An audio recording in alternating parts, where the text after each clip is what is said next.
You're listening to Rise Up, stories of recovery, resilience, and renewal with Matthew Taube. Hey there, it's Matt Taube here with Rise Up, stories of recovery, renewal, and resilience. This is Nicole Majdali, an actor and comedian who's joining me today. We'd actually met originally, Nicole, if you remember, through Clubhouse. That's right. Which is like right when the pandemic was kind of in the height of it and Clubhouse is out there. We kind of jumped on. It was great. I loved it. And it was funny. I jumped onto the sobriety Clubhouse and met you and a bunch of other people. And I don't know if you do. I don't go out on it often anymore. No, I wonder, are we still doing this? I haven't been on in forever. Right. But it was perfect at the time. And it wasn't that for some reason, I wasn't going to meetings at that point in time. Yeah, I don't either. Yeah, but all of a sudden, this seems so cool. Yeah. And I remember staying there one night just listening to people, like person after person after person. And I started laughing because it was all based on AA with the meetings they had. But yet the anonymity was gone because your name and your Instagram and all your handles were there. So everybody knew who you were. And I'm like, so we've totally defeated the purpose of the anonymity on this, which is, again, different strokes for different folks, right? Everybody does something different. Whatever works for them, works for them. There's no set one. I'm not making fun of any of it. But that was how we met. So we met through Clubhouse, and I think just through Instagram and following each of the stories. I actually went during the pandemic to one of your Zoom comedy shows. I watched you. I think it was your Ann Arbor one. There's so many. Very, very beginning, probably like 2020. Was it the fundraiser one? Yes. Charity? Oh, yeah. That was a while ago. Feels so long ago. Yeah, that's right. So long ago. So the one I cried, the comedy show I cried in. I love that. Took away the comedy from the comedy show, but it was okay still. It was all good. It was great though. It was great. So tell me a little bit introduce yourself to our listeners and talk a bit about what you're doing. Start off with who you are a bit, give a bit of an introduction if you don't mind, and then we'll go from there. Okay, well, I actually forgot it was Clubhouse. I just know we just more connected on Instagram and chatting and supporting, but it just feels like so long ago, but it was needed. I just remember that was our lockdown, because if I did that show, that was to help keep them in business. And that's why there were tears in the comedy show.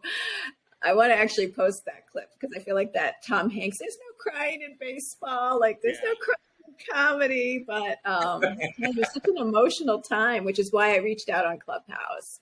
But I am a California native, born and raised California girl.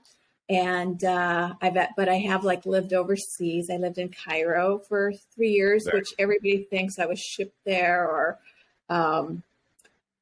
it's there's so much, as we said, there's so much to talk about. I'm writing a book. I've been writing a book for over 10 years because it's a crazy story. My life has been all over the place. So I have the California girl story. Then I lived in Cairo, Egypt, and just some good, bad, traumatic, beautiful stuff happened. Then I came back to the States, and that's when I really dove into addiction and crazy, and my life took a spin. I got married right away. I eloped with a guy, ended up in Michigan for many, many years.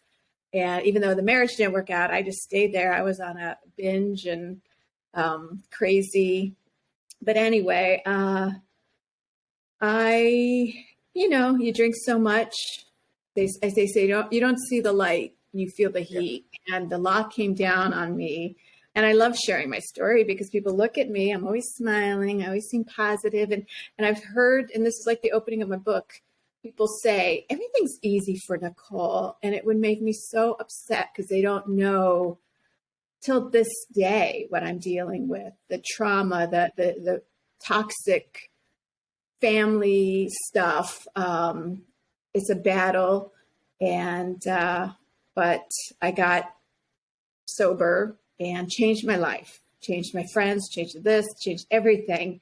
And yeah, so I started comedy, I'm acting, I'm in LA, back in LA, which is traumatic in itself, coming back to like some of the roots of the trauma. And, but anyway, I say now I'm living the dream. So We're all just living that dream. That's great. So you started here with Ann Arbor. So you were in Cairo, then you came back here, got married, then went to Michigan. yeah, which that lasted like only a couple years. And okay, well, so we were going to talk about crazy stories with drinking. Oh, I haven't even really shared this one. This was good saving for the book. But like just to show how insane my life became was I got into the adult entertainment industry. So I was married to this nice guy and I was dancing behind his back, you know. Then I got caught and I had excuses and I was drinking, of course, the whole time. And anyway, it was like, so then it ended, but then I started drinking and then just going off, but you know, as you can imagine, the lifestyle and the crazy and crazier and crazier. And I remember one thing I will say about never judge people. That's Right. one thing I always say, because I remember working in this club, or when I started, I was new and green and naive. And a girl had a tether. The door girl had a tether on her. And I was like, what is that? I had no idea. And she was like, you know, I found out it was from drunk drivings and repeat offender. And I was like, oh my God, you know, like how can somebody, you know, because I went to a really private elite school in Cairo and, you know, I was brought up well and, you know, I just didn't understand. And hey, cut to me 10 years later, I lost my license. I was a repeat offender. Just basically, I think I legally have a felony, you know, so it's like, you never know. An addiction just can take people places you don't know. It's a rabbit hole you don't know. Like I know my last night of drinking, and I do know the possibilities of all the things that could have happened that night. Luckily, Sam was her name. She was the bartender at the bar I always went to. She took my keys. She was like, at one point in time, she's like, just give me your keys. You're like, you can keep on drinking, but the keys are mine. Yeah. If she hadn't done that, I wouldn't be here right now. Like it would have been, God forbid, I would be the only person who wasn't. Sorry, God willing, I would have been the only person who wasn't here right now. Right? Yeah, that's you were lucky. That is nice because my last arrest, I'll say, was a night I was going out with somebody and my gut said, get a cab. And I didn't want to spend the money on a cab, you know, and I don't remember driving home. And it was somebody I knew. We drank a lot and I'm sure they tried and said, I think they told me, they said, I didn't want you to, you know, but you know, and my friend who picked me up from jail, he always says, he remembers I was just sobbing. I mean, first of all, the shame. Yeah. They were mean because I mean, I was like literally poisoned. They said we didn't know whether to take you in or take you to the hospital, my blood. Because I was just such a bad high. I drank so much. And they said I reeked when I was in jail. And she goes, you better they were mean. You better throw some gum in your mouth because I smell the alcohol. We're not going to let you leave. You know, and I was like crying. And my friend said, I just remember, Nicole, all I kept saying was I could have hurt somebody. I could have killed somebody. And that's part of that shame. But then that shame actually comes in later as part of that resilience, right? Like we kind of have to, it's hard to get over. Like, you know, I'm sure you have, I know I still have it. We're all, you know, I actually saw it online last week in an action figure of a guy laying, it was a guy in a bed with his eyes wide open, and the action figure was called me at 4 a.m. thinking of something 7 years ago. Like, I had those moments where I'll lay there and just something will pop in my head. I'm like, I feel like I sink into the bed or on the couch, and that feeling of anxiety, but it's anxiety and shame. And I have to get past that moment because it creeps up on me. So that shame, we don't people feel shame all the time, but I think addicts feel in a different way. I don't know. That's my own take on that. It's different. So you're in prison, you're in jail, you're out. Was that like the end for you, or was there more? Oh God, no. Like I had a thing put in my car, but I was still drinking. I was going to a therapist lying, Oh God, no, it didn't stop it. It just, but the previous ones, I got a slap on the hand, and I was dating a lawyer who would always, like get me out. So I always say, I kind of think we need to become down harder on, because it was when it was taken away. There was no ifs, ands, or but. No lawyer was going to get, because that was the law. If you have so many, your license is gone. So that brought me to my knees. That was scary. That was real. But no, I didn't stop because I couldn't, that was my life. I love it. I love them more than anything. So I was like still sneaking and drinking, and I write in my book, and nobody in my life knew. I was hitting different liquor stores. They all knew me and acting like I was stocking up for weeks, but it was really only a couple of days lasting me at a time. So I had to go to different liquor stores. I was drinking that many bottles of liquor. So thank God I quit, because during that pandemic and lockdown, I'm like, I drink expensive stuff too. So, my wife always says to me, she's like, you didn't just drink like, Schneider. Bottom of the shelf. You were top shelf, imported. It's like, how did we? She goes, we'd be so wealthy if you didn't spend all that on that.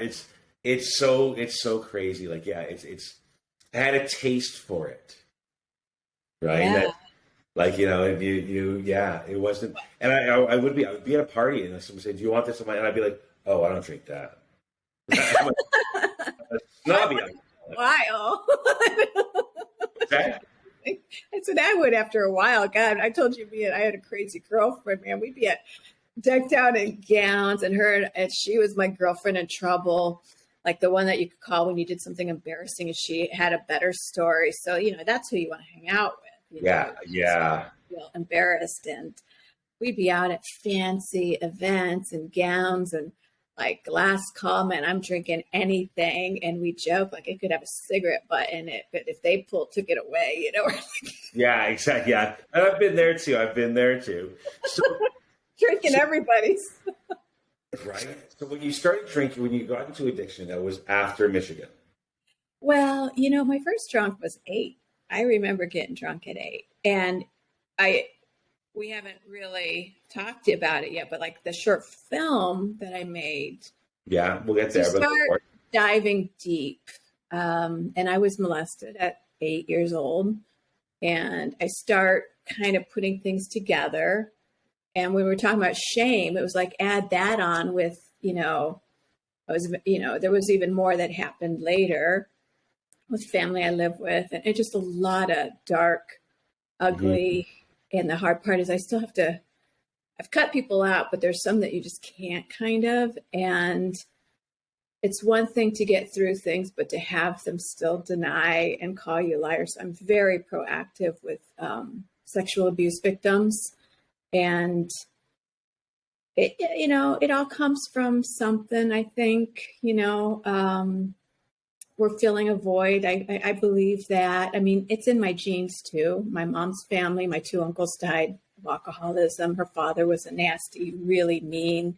I had her on my podcast. Like he, also was violent and molested. And, so it's genetic. It's also a desensitizing.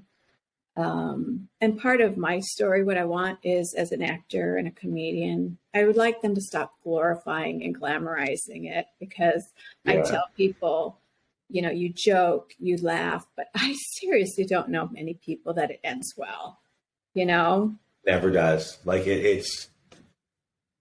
used, and the glamorization of it, growing up, like my father, he barely drank. He would have a drink on a Sunday. So it wasn't like it was always there. But I always had this impression in my head as I got older and I lived on my own, I got married, I would have this like cabinet, and I'd go and every day after work, you go and you get a drink. I never saw that from my parents, but media gave that to me. And I can tell you, years before the character was ever invented, my idol, before everybody thought of him, was the lead character on Mad Men. Right? I forget his name on the top of my head. You know what I'm talking about? Something Draper. Yeah, Don Draper. Don Draper was my idol growing up without him actually being invented yet. Mm-hmm. That mindset of drinking and that's what you do. And cool and elegant. Yeah. It's crazy. And that, we're starting to see it now more in the media where you see, on social media where you see, how come the beer commercials don't show you what the day after? Oh, I know. They show you the beginning part, but they don't show you and it's funny. I've actually seen these reels where people are like, this is at a wedding, this is my first drink. And they're actually quite humorous, sadly, because then they go through to the end of the night and they're wasted. Yeah. I laugh at it because that was me. Yeah. I also laugh at it with a thank God that there was no social media. I know. Thank God. we are definitely lucky. Oh my God. Definitely.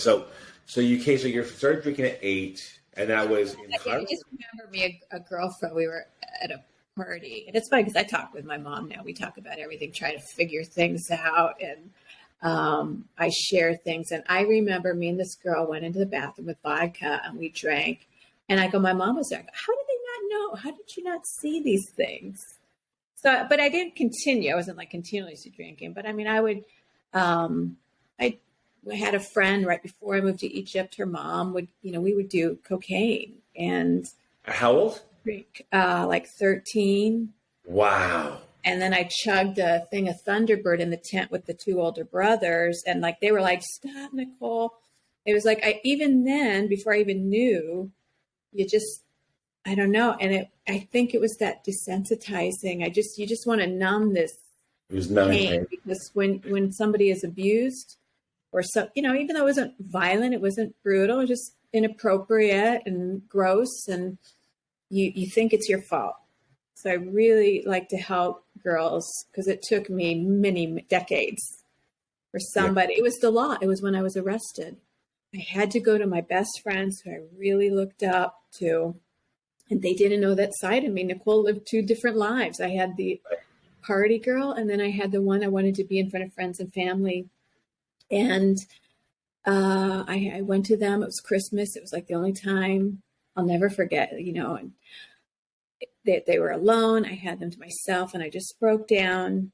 And my girlfriend, she took my hand. She said, it's not your fault. We just started feeling like I was just ashamed. And they saw it. She was crying. And it was just hearing that it's not your fault. And then she starts saying she figured this was all happening because just guilt and shame and desensitizing and from an 8-year-old perspective. Yeah. And that's it's we didn't know. Mm-hmm. Yeah. And when that's that trauma and it's shame and there's so much there and the mind not even knowing how to handle that, and it gets shoved back here. Mm-hmm. And you don't know why you need to make something go away. Did you remember it or did you suppress it? Oh, I remember it. I remember it, but I could never say anything because I couldn't believe it myself. Right. I never said anything. You think it's your fault. You thought so thankfully that was the time, and I believe everything happens for a reason. People finally going, it's not your fault. Shame on them. It just started, I don't know, but getting sober changed my life because you start growing stronger, hanging around the right people who built me up and made me strong enough now to start talking about it. While I know some of the other family that was also, they're in denial. They're just like, nope, never happened. She's a liar, Yeah. And that's totally normal. And I hope that's not affecting you and your truth. Yeah. It hurts, but I know the truth, and I just kind of pity them for having to live sick. Well, that's why we drink. There's a sickness. There's the Yeah. lying. And I can't wait. I ordered Matthew Perry's book because he starts talking about that secret, the secrets. And I had so many secrets because I just started now doing anything and everything, like dancing behind my husband's back and dancing behind everybody's back. And I just had these secret lives, and then it was just secret after secret, and it's poison. The secrets really do kill. They kill a piece of you, and there are so many, and there's so much there that, like, knowing the shame. And I think you mentioned that you went to therapy and you lied, right? Yeah, I had many therapists, but like this was court ordered. I joke, making comment court ordered, Right. because I was not getting a license without the AA sheets. I forgot. It was so funny because I was doing skincare at the time, and I didn't remember my clients were signing up for me. They're like, "Yeah, I used to sign your sheets." I'm like, "Oh my God!" Like the things that we do to get out of it. I had the lying and the sneaky. That's why people are like, "Don't you miss drinking?" It's like, God, no. It's There's so much to keep up. There's so much, like, and meeting people. I remember vividly being at a restaurant with my entire family, my in-laws. We're on the patio outside at a steakhouse, and 3 people came up. "Hey, Matt, how's it going?" And I'm like, I was like, "Who are they?" I'm like, "I don't know. I have no idea who those people are." But they knew me, and I was getting hugs, and I'm like, I don't know who those people are, So, and that wasn't even just the lie; that was just the remembering people. But there's so many lies, and I used to say that. Yeah, it was a long time for me to say. I didn't even really say I was an alcoholic, right? I self-medicated, is what I did, right? Partially at the very beginning, especially because there's that kind of stereotype that goes along with alcoholic, which is also why we're talking on the podcast, because when people think about addiction, they don't think about the people they're looking at right now. So people who are watching this right now, they're looking at us. We don't fit the bill of what the stereotype is, right? And there's a lot more of us than there are of the stereotype. Oh boy, are they. It's funny because when you're drinking, you think everybody drinks. And I had a client for facials, and dear friend, and she specialized. She was a therapist, and she would say, "There's a lot of people that don't drink. You'd be surprised." And it was like, I only hung around with drinkers, and now it's shocking how many people don't drink. Or at least that's who I gravitate to. And in my industry, oh my God, there's so many sober people. Yeah. Oh yeah, but they weren't always sober. Yeah, exactly. Yeah. Okay, so tell me, you've got this book that you've been working on for 10 years. You've got sobriety 10 years ago. You made a movie. So let's talk. The movie is a bit more of your story, correct? It's such a smidge because it's a short film, and right. I just decided, all these secrets, and I didn't share all these things. And at the time, I was also working as in the spa, and I had all these clients. I was just so ashamed. I thought they will think I'm horrible. Even my therapist at the time, it was like, I was dating a married man, and like all these, anything you could do wrong. It was like I was doing it. Unhealthy bad choices. And so I would tell these ladies that were like the perfect moms, or, and I would think they're going to hate me because I used to be a dancer, and they'd be like, I couldn't believe how many women were like, "Oh my God, what's that like?" And they were just so not judgmental. So it started giving me a little bit of like, oh my God, it wasn't as horrible as I thought. I wasn't still looked at differently. And then I finally, as I got comfortable, I just started going like the married. I now know like a lot of people, I found it right away. My therapist, she wasn't mad because I'm like, she's married. She's going to think I'm a horrible person. Right. It turned out because I didn't feel worthy. When women date a married guy, it's because they don't feel worthy of love. And, this was something I've had to really work on too, is just going, you're good enough. And this is what we all have to do, So I was like, wow, that was eye-opening. I was afraid for someone to see me for who I was. So that was really helpful. But then I started going, hey, this is everything Hollywood is talking. This is what they create. I have a story. Let's make a movie. That's all. The drugs, the sex, the adult entertainment, and then the comedy struggle. So it's a so real funny. short film. The director was like, we have to just pick one of your topics because there was so much there. So I did sexual abuse, like where it came from, being 8 years old. So it was like a Me Too film, but Me Too wasn't out yet. And it was bothering me how many people around me, when I started sharing my story, I had grown women older than me talking to me, crying. They'd never told anybody. And at that point, I was like, I have to make this. It was so common. And it was really disturbing. So I went out and I talked about it and I broke down. And then I was like, I even forgot my mom's story. And so I always say I started the Me Too movement because I think it won Hollywood, it won LA, somebody saw it. And then all of a sudden, like later that year is the Me Too movement. Right. It was, but that was part of it. Like you lived through it. You lived through it. Right. And how did the movie do?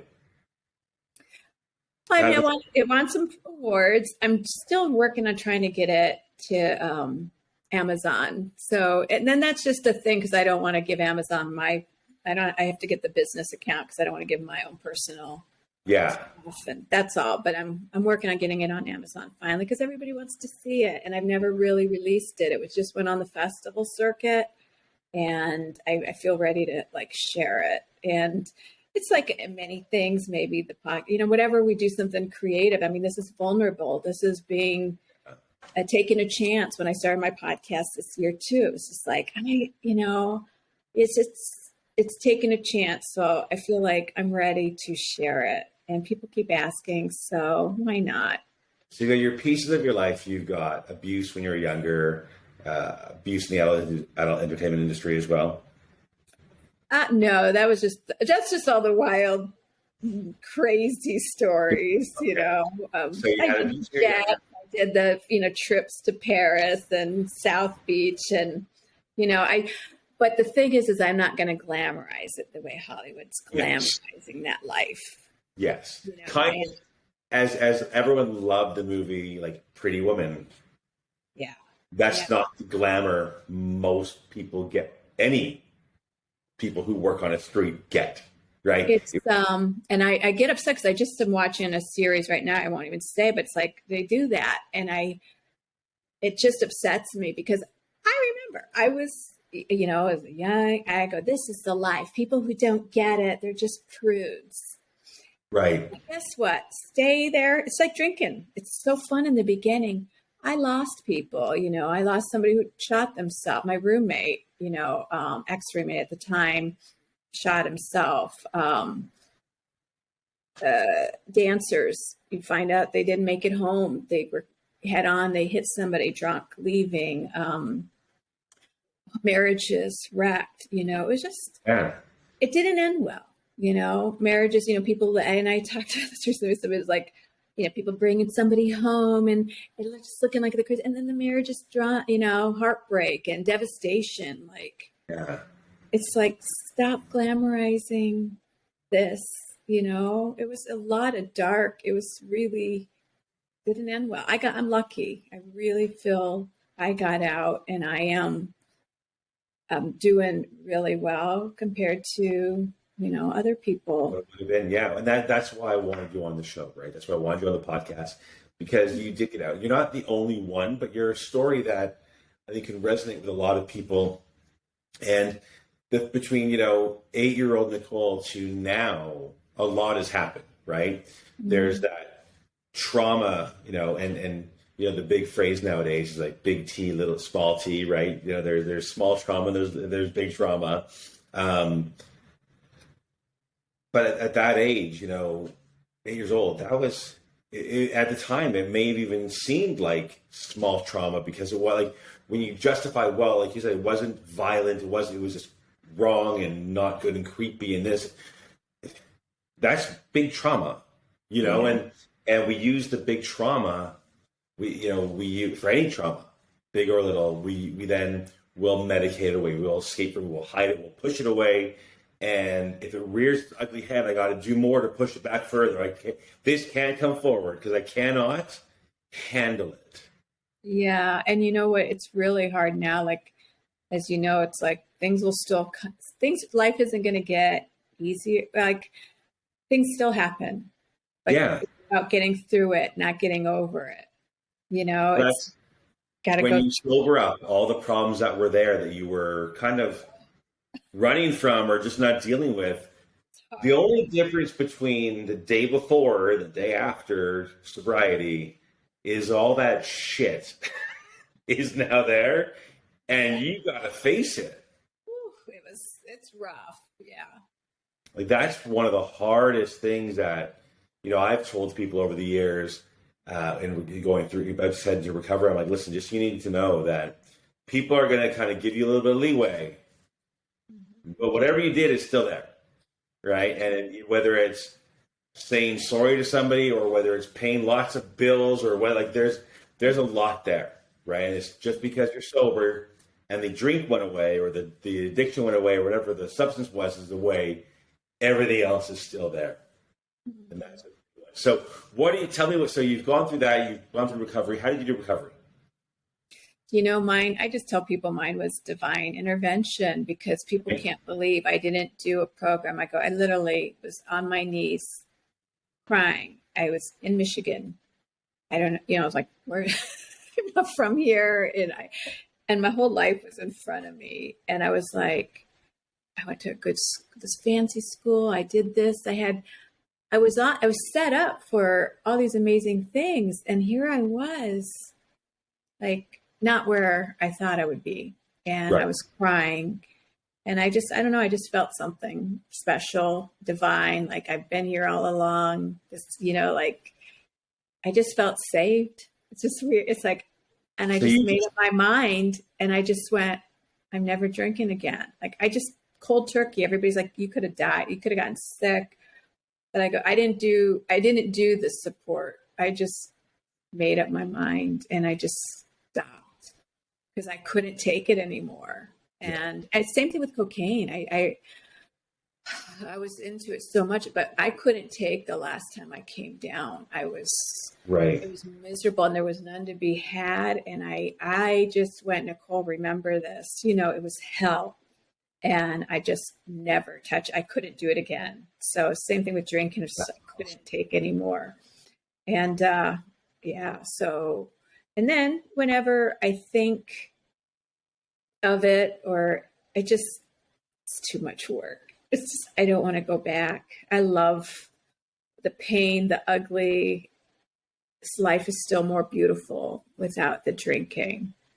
The haze, yeah. And then programs work for people who it needs to work for. And if it was divine and you stopped, that's amazing, right? Mm-hmm. I did a program that wasn't a 12-step program. I did a 3-week program that was, again, I'm one of those people, I don't do anything easy, right? It's always going to be hard. Yeah. So, right? No matter what, like I got to do a 21-day program that was a live-in program that I got permission to live out of. Because I'm a personal trainer, I had clients, I had a gym. I woke up in the morning at 4 a.m, trained my clients from 4:30 till 8, got in the car, drove to rehab from 8:30 till 4:30, got back in the car, drove back to my gym, trained clients from 5 till 9, went home. Right? I had to do it hard, but I had to learn some tools. What I needed were the tools because I had trauma in my life and my past that I just needed.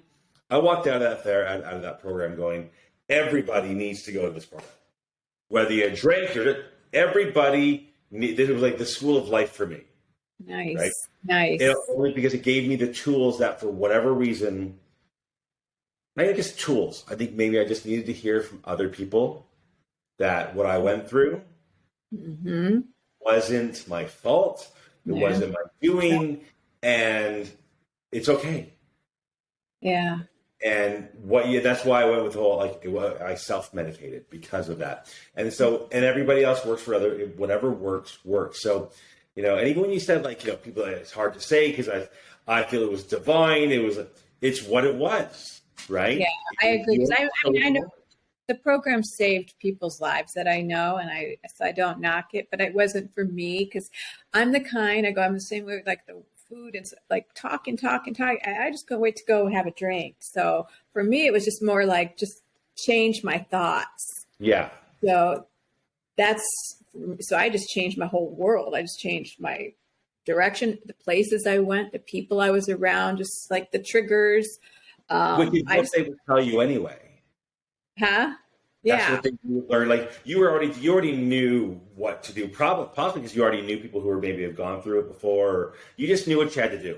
Mm-hmm.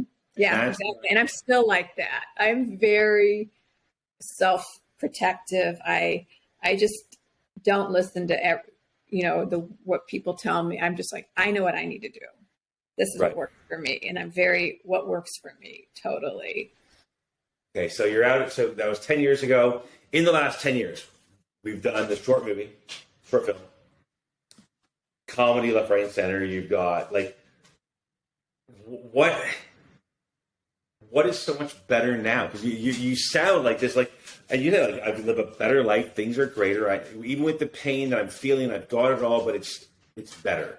So in the last 10 years, what would you say was like all these great things? Like we said before we started talking, that everybody I've met in recovery always has crazy stories. I'll be honest with you. And everybody says the same thing to me. They're not crazy. There's things that happen. Most people don't make a short film that wins awards about and let's be honest, like these aren't the norms of what people do. They're very normal to me, but I would talk to my friends and I would just tell them things. Their jaws would drop. So it's like, everybody doesn't do crazy stuff like that. You know? We're extreme sports people just without the sports. There's always something. So you've got them like what else has happened since you've gotten sober that's been a big change for you and an inspiration for you?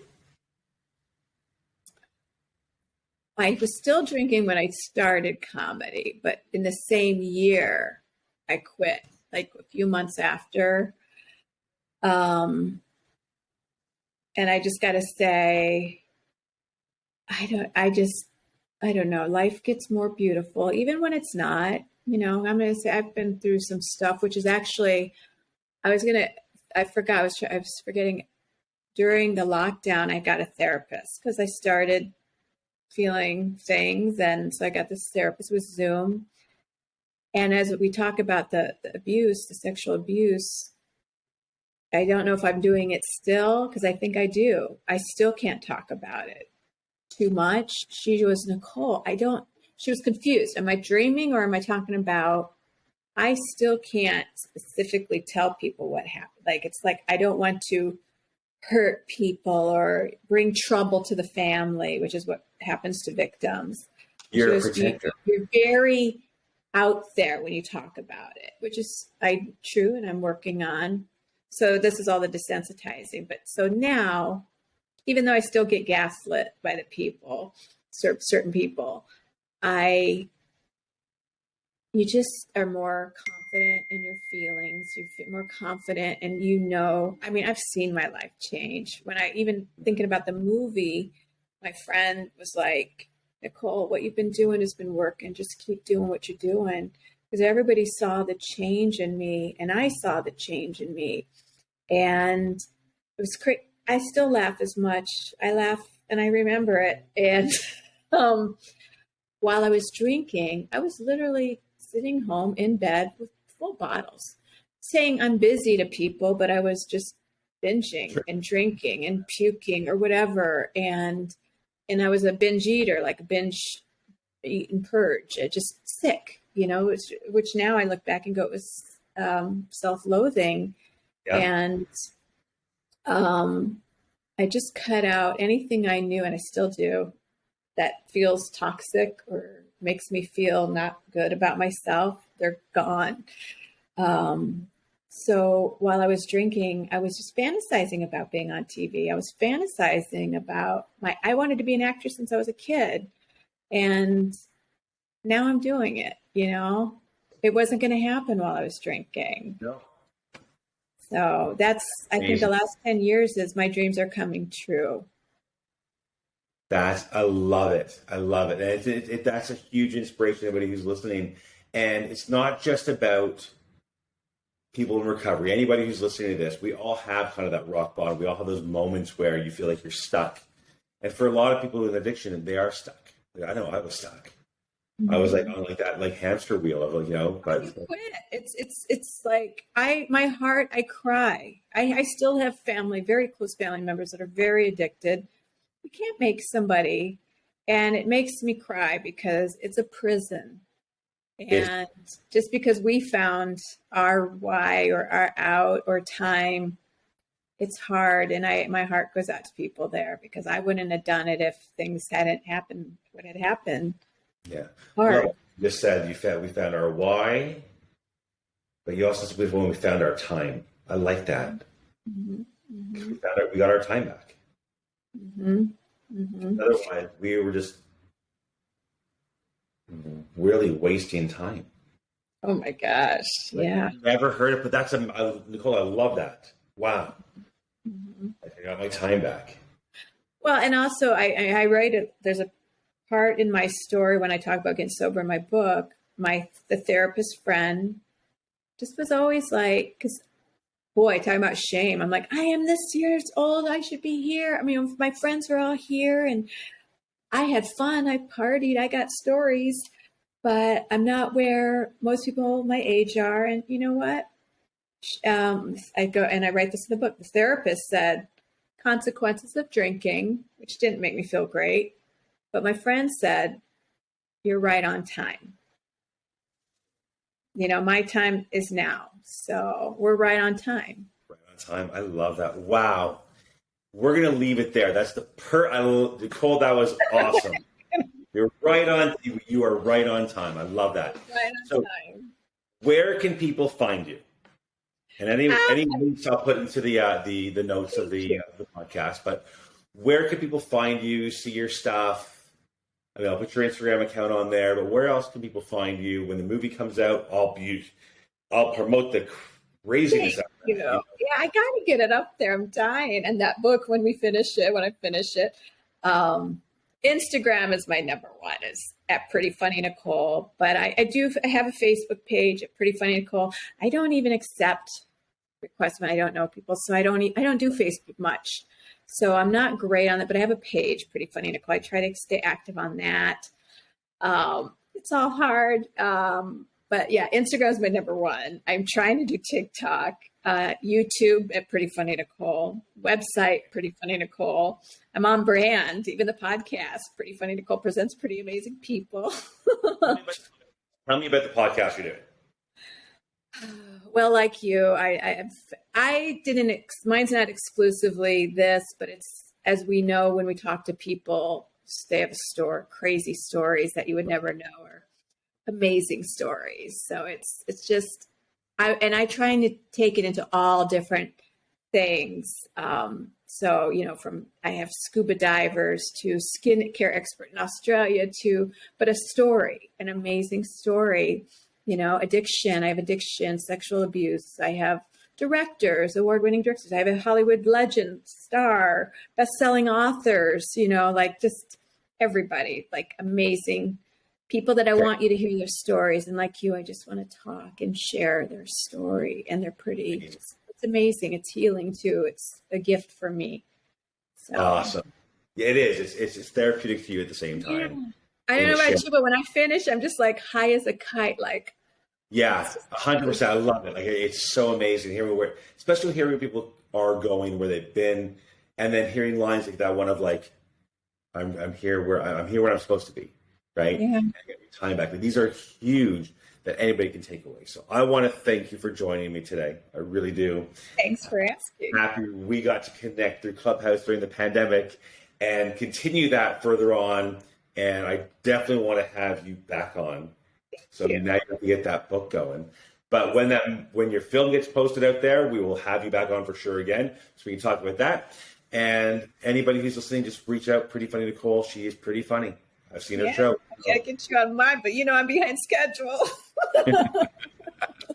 Awesome, Nicole. Thank you so much. And I will see you very soon. Don't go anywhere because we're going to talk about it afterwards. But Again, this is Nicole and Matt, Rise Up. Thank you so much for listening, and we will see you all next week. All right.